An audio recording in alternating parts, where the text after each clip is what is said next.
happy to leave the next day.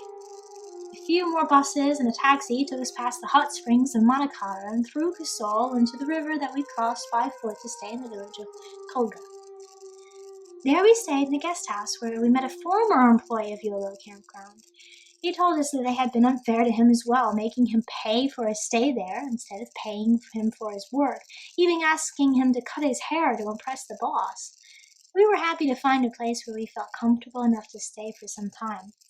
The roads from Manakara and onward were in poor condition, following the heavy snowfall of the winter and the eroding power of swollen streams as the snow melted in the spring.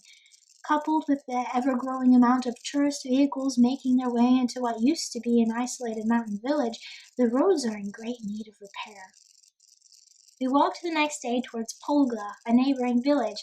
On the way we passed a river with an old water-run grain mill with a granite grinding stone. A log had been carved out to channel the water to a paddle wheel under the mill. It was one of the most beautiful, simple machines I have ever seen. We ended up in an apple orchard and wandered through a group of mules into a village with old traditional houses. At the center was a temple with intricate wooden carvings and a carefully built dry stone wall and slate stone roof. Above the village soon hit snow. A late snowfall in the area made wandering too far into the mountains a task only to be completed with the help of an experienced local. We met just a man for the task in Kalga and asked him to guide us to Kheer Ganga. He agreed, and we decided to try completing the trek there and back in a day, but took supplies for the night just in case we didn't make it. We started up a slowly ascending valley through a forest of deodar pine trees. Slowly snow became more and more prevalent, and soon we were walking across sheets of icy snow that had drifted into small valleys surrounding us. When we finally reached Kheer Ganga, it was under several feet of snow. The small temporary guest houses were just setting up. These were made by shoveling away the snow, building simple wooden frames, and attaching sheets of plastic. At the guest house where we stayed, a young Nepalese boy was working, serving food and drinks from the kitchen. It seemed as though he wasn't included in conversation with the others, and there didn't seem to be any others of his nationality that would be his mother or father. I later asked my friend from Kerala about the boy, and he told me that it was likely that he ran away from Nepal and had taken up work in the Himalayas. That would explain why his family was nowhere to be found. We changed into our swimming clothes and went uphill for a long-awaited soak in the hot springs. I was heading up the trail when our guide pointed me towards a pool that was enclosed by a wooden fence. The men and women were not allowed to bathe together. I went into the fenced area and showered before getting into the pool. At first I was upset. I felt like women shouldn't be walled into a pool where they couldn't see out into the mountains around them. Then a girl came to join me in the pool and said that the local women like to bathe there topless, and the men often stare from the temple through a crack in the fence. They were considering putting a roof on the fence as well to further guard the women from unwanted stares. I suddenly realized that the fence wasn't a prison, but rather a source of freedom. Within those walls, the women were safe from unwanted attention. I told my friend that in some places in Australia, men and women bathed naked openly together on beaches. She didn't have a reply for that. I suppose there are two ways to approach the taboo of genders, either to embrace the difference openly or to conceal it behind walls. After bathing, we went to the small temple above to offer incense. Our guide put a dot of orange upon each of our foreheads. This place is believed to be a place of healing. Many will pilgrimage here to bathe in the waters. In the coldest part of the year, though, when access is only for those with much experience, monkeys gather to bathe in the pools. On the way back the next day, we stopped at a waterfall cafe where I could hear flute music coming from inside. It turned out to be a piece of black plastic pipe that had been fashioned into a simple bonsai flute. Oh, I was overjoyed to give it a try, and when we left, our guide told me to take it with me. Then his friend had requested me to borrow it until I left Kalga. I was overjoyed. Years ago, I had been told in Melbourne, when I first began flute playing, I should find an Indian teacher. At the time, I had just purchased an old concert flute and was haphazardly learning what all those mysterious buttons had to offer. Now I was in India, and my secret intent was to find a teacher and a bamboo flute. I asked many people where I could find an experienced flute player, but I heard of only a few, and they were not in the villages where we stayed. I did, however, come across many flutes and a few students like myself. We were teachers to each other.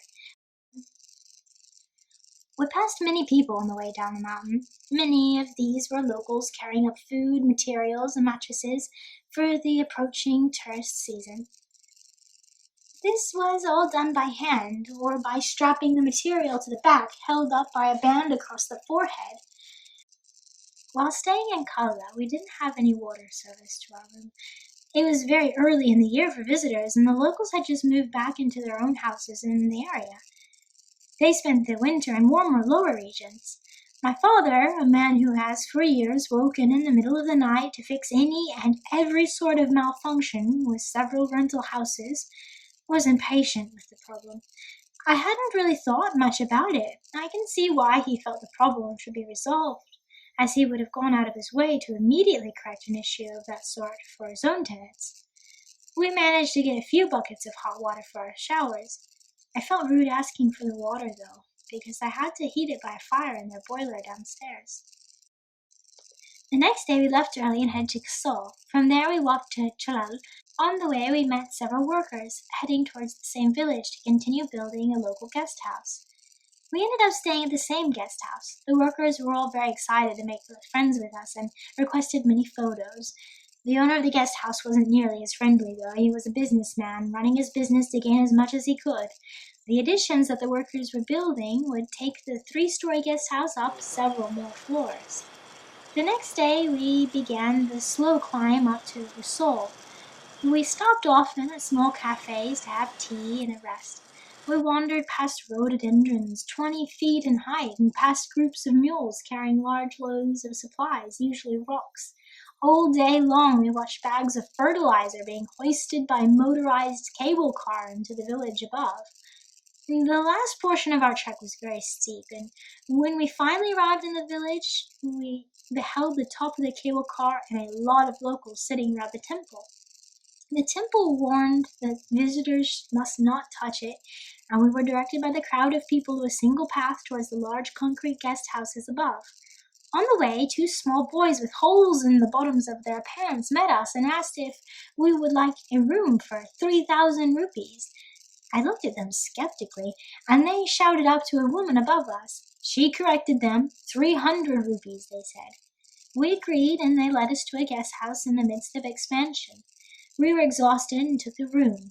The bathroom was very dirty, and the kitchen ended up scaring my father. We decided to move down to the guest house below the next morning, and the room there suited us much more. It was a cozy little place with a balcony just for our own use. We decided to walk up the hill further and get a view from the local ridge top. As we walked, we realized the local dump was near the waterfall. All manner of garbage was being cast down the steepest slope right outside the village. Once on top of the ridge, we realized the use of the fertilizer. Ganja seeds completely covered the ground around local dry stone houses. We decided not to go walking any further because these people are the descendants of the Malanas.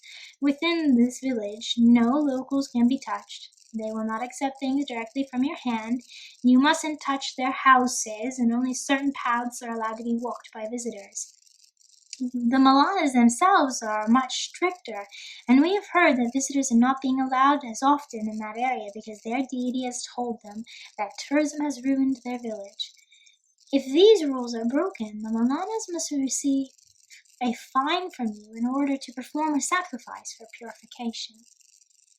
I think the deity warning them against tourism is sound and logic, at least. Now in Rasol, as you look around, everyone is busy building giant concrete buildings for seasonal guests who come to buy ganja. The cliff by the waterfall is full of trash that only exists because of the visitors that use products contained in plastic. Farmlands are forfeited to higher-yielding markets of tourism, and the roads are eroded by constant traffic. Traditional life is abandoned or manipulated so that it can be sold as a commodity to visitors who only cherish it in a fleeting sort of awe. And while most of this is evident to the people of India, they have been so brainwashed by Hollywood, they think Americans are happy because they sleep in giant houses and drive expensive cars. They see white men and women and want their photograph. They grow up believing that they live in a third world country. They have this inferiority drilled into their minds. However, I see in India a spirit that can change the world. I see creativity and ingenuity that could revolutionize the way we live. I see brotherhood, sisterhood, tradition that is in stark contrast to the culturelessness of the Western world. They have built for themselves great things, even in the midst of poverty and devastation brought to them by English occupation. They continue to develop in a global market that takes advantage of their skills and restricts their ability to make advances.